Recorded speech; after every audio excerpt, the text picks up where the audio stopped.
ओम साई राम। दोस्तों, आपका अपने चैनल नर्सिंग क्राइटेरिया में स्वागत है। एंड आज की वीडियो में मैं आपके साथ शेयर कर रही हूँ बीएससी नर्सिंग सेकेंड सेमेस्टर का question paper, applied biochemistry and applied nutrition and dietetics का ये पेपर है। तो बायोकेमिस्ट्री एंड न्यूट्रिशन का एग्ज़ाम साथ में ही होता है। और बीएससी नर्सिंग अगर फर्स्ट ईयर में आप हो एंड सेकेंड सेमेस्टर का आपका एग्ज़ाम है तो ये वीडियो आपके लिए हेल्पफुल है, क्योंकि ये जो एग्ज़ाम है ना, ये 2024 में हुआ है, जून में। सो ये 75 मार्क्स का हुआ है और 3 आवर्स का आपका एग्ज़ाम रहता है, जैसे कि और एग्ज़ाम रहते हैं वैसे ही सेम। तो बायोकेमिस्ट्री का इसमें, बायोकेमिस्ट्री नहीं, न्यूट्रिशन और डाइटेटिक्स का इसमें पहला पार्ट है, इसमें सेक्शन ए में। ये जो फर्स्ट क्वेश्चन है ये बड़ा क्वेश्चन है, 10 नंबर का ये आया हुआ है क्वेश्चन। 10 नंबर के है ये। इसमें पहला क्वेश्चन है, define therapeutic diet, prepare a diet plan या फिर diet menu for a patient diagnosed as diabetes mellitus type 2, यानी कि जो कि non insulin dependent diabetes mellitus होता है उसके बारे में डाइट प्लान पूछा है। और थेराप्यूटिक डाइट आपसे पूछे कि वो क्या होती है। जो भी ट्रीटमेंट के दौरान डाइट डॉक्टर्स चलाते हैं, जो यानी कि डाइटिशियन देते हैं, उसको हम थेराप्यूटिक डाइट में काउंट करते हैं।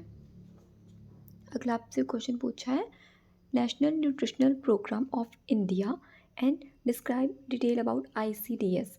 सो एक तो न्यूट्रिशन प्रोग्राम जो है इसके बारे में आपको बताना है, ये पढ़ लेना, इम्पॉर्टेंट क्वेश्चन है अभी। एंड आईसीडीएस जो कि इंटीग्रेटेड चाइल्ड डेवलपमेंट सर्विसेज होता है, इसके बारे में आपको डिटेल में लिखना होता है। नेक्स्ट क्वेश्चन हमसे पूछा गया है, ये शॉर्ट नोट है, इसमें से 4 बताने हैं, तो ये 5-5 नंबर का है एक क्वेश्चन, यानी कि 5 मार्क्स का इस तरह से आ सकता है शॉर्ट नोट में आपको।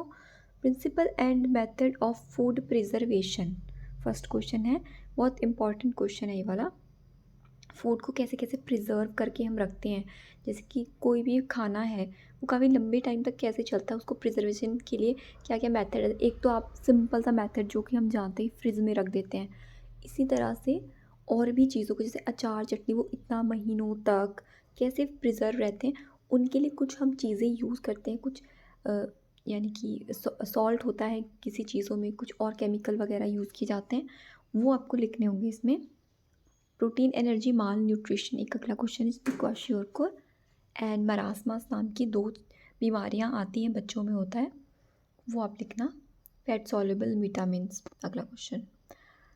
Fat soluble and water soluble 2 तरह के विटामिन होते हैं। फैट सॉल्युबल में आते हैं ए, ई, डी और के, ये दोनों। और जो विटामिन सी और बी हैं वो वाटर सॉल्युबल है। तो फैट के बारे में आप लिख लेना इसमें। बीएमआर को एक्सप्लेन करना है, बेसल मेटाबॉलिक रेट को इसे कहते हैं, और फैक्टर क्या अफेक्ट करता है बीएमआर को। अगला क्वेश्चन है, different method to assess nutritional status. Nutrition के स्टेटस को असेस करने के लिए मेथड्स लिखने हैं। मेथड्स क्या क्या हो सकते हैं कि मेजरिंग हम करते हैं, हाइट वेट मेज़र करते हैं, और मेथड्स होते हैं वो इसमें आएंगे। वेरी शॉर्ट नोट, इसमें आपको 6 अटैम्प्ट करने के लिए बताया गया है, इन सब में से ये मार्क्स बताए गए हैं। तो अब देख लेते हैं कौन कौन से क्वेश्चंस हैं।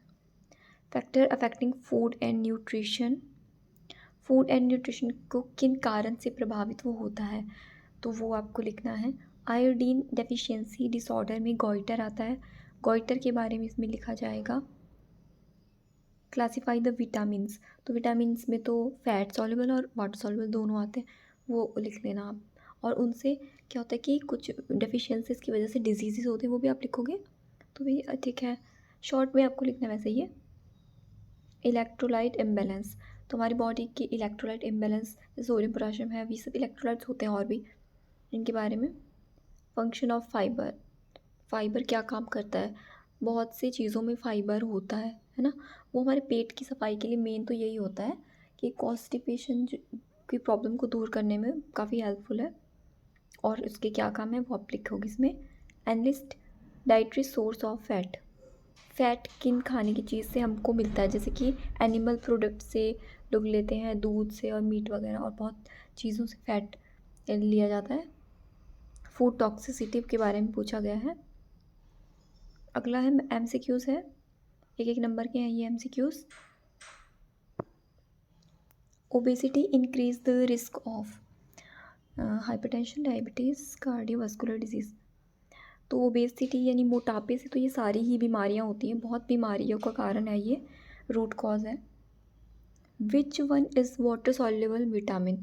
अभी मैंने आपको बताया है कि ये सब तो फैट सॉल्युबल हैं, सिर्फ यही vitamin B and C water soluble हैं। फिर अगला क्वेश्चन है, how much body mass index score obesity? तो ये मोर देन 30 से ऊपर जब चला जाता है बीएमआई, उसको हम ओबेसिटी कहते हैं, और 25 से 30 के बीच में अगर रहता है उसको हम ओवर वेट काउंट करते हैं। और इसमें देखो ये है कि भाई लेस देन 18, तो ये तो अंडर वेट है, ये भी नहीं आएगा उसमें और ये भी नहीं आएगा, ठीक है। All are macro nutrient except, अब मैक्रो जो बड़े न्यूट्रिएंट हैं वो कौन से और कौन सा नहीं है? तो विटामिन नहीं आता, विटामिन माइक्रो न्यूट्रिएंट में काउंट होता है, बाकी अपने फैट, कार्ब्स एंड प्रोटीन जो है ये मैक्रो न्यूट्रिएंट है। अगला क्वेश्चन है, requirement for iron is pregnancy. ये क्वेश्चन तो मैंने पढ़ा था पर मुझे ये कुछ समझ में नहीं आया, क्योंकि इसका जो है ना, ये आप लिख सकते हो वैसे तो 60 mg होता है प्रेगनेंसी में, 60 mg एलिमेंटल आयरन देते हैं, इसमें 60 नहीं है तो 40 इसका आंसर हो सकता है, आप इसको देख सकते हो, देख लेना इसको। नेक्स्ट है, beriberi disease disorder is cause by deficiency of vitamin B1, thiamine की कमी से होने वाली बीमारी है ये, और थायमिन की कमी अल्कोहलिक पेशेंट्स में हो जाती है। अगला क्वेश्चन है, which of this not consider a nutrition? इनमें से न्यूट्रिशन में किसको हम काउंट नहीं करेंगे? तो इसका सही आंसर है फाइबर, बाकी सब चीज़ें तो आएंगी पर ये नहीं आएगा। अगला क्वेश्चन है, all of the following are needed for strong bone except. अभी हड्डी के लिए क्या क्या चीज़ें चाहिए वो इसमें लिखना है, तो इसमें ये सब चीज़ें चाहिए बट थायमिन की ज़रूरत नहीं है। मैग्नीशियम, कैल्शियम, विटामिन डी हमारा बोन और हमारे टीथ के लिए, ग्रोथ के लिए चाहिए। अगला पार्ट आपका आता है, सेक्शन आता है बायोकेमिस्ट्री का, तो इसमें भी शॉर्ट नोट आपको पूछे गए हैं। Enumerate life protein and their function, first question. Next है, write about sodium potassium pump mechanism of antibody production. अगला क्वेश्चन है, define gluconeogenesis and explain the pathway of gluconeogenesis. Gluconeogenesis को एक्सप्लेन इसमें करना होगा। Elaborate the liver function test, liver की problem के लिए LFT कराया जाता है, उसके बारे में लिखना है। बायोकेमिस्ट्री में हम टेस्ट वगैरह के बारे में ये सब चीज़ें पढ़ते हैं ना, तो वो इसमें आएंगी। यहाँ पे शॉर्ट नोट है और ये 2 नंबर के आए हुए हैं। Write about tRNA and coenzymes. Next है, define and write the indication of ELISA. Test होता है, स्क्रीनिंग टेस्ट हम HIV में करते हैं पेशेंट में, उसका पूछा है। एथेरोस्क्लेरोसिस, ये एथेरोस्क्लेरोसिस CAD का मोस्ट कॉमन कॉज है, इसको आपको थोड़ा सा आप लिख लेना इसके बारे में, कि जैसे इसमें नेक्रोसिस वगैरह की प्रॉब्लम होती है वो लिपिड के डिपोजिशन से। अब अगला है, differentiate the ALT and ALP, ये भी लीवर के टेस्ट में आता है, तो इसको आपको डिफ्रेंशिएट करना है, इसमें भेद करना है। MCQs फिर से आए हैं इसमें, अगर आप MCQs भी कर देते हो ना तो भी आपके काफ़ी नंबर, जैसे 10 नंबर आपके 8, 9, 10 नंबर तो बन ही जाते हैं फिर।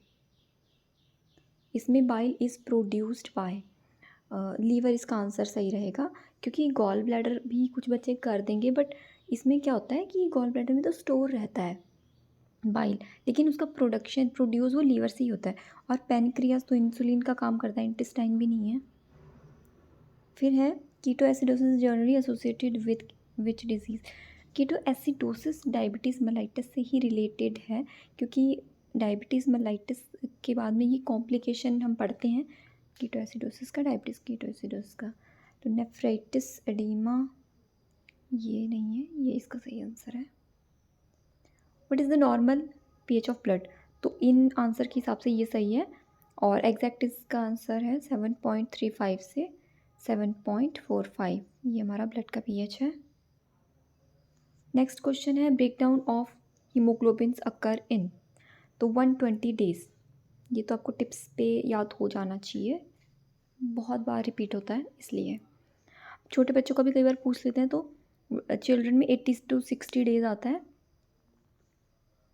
तो ये आपके क्वेश्चंस थे, ठीक है? और आपके आने वाले एग्ज़ाम्स में आपको इससे हेल्प होगी। कैसी लगी वीडियो कमेंट करके ज़रूर बताना। Thank you.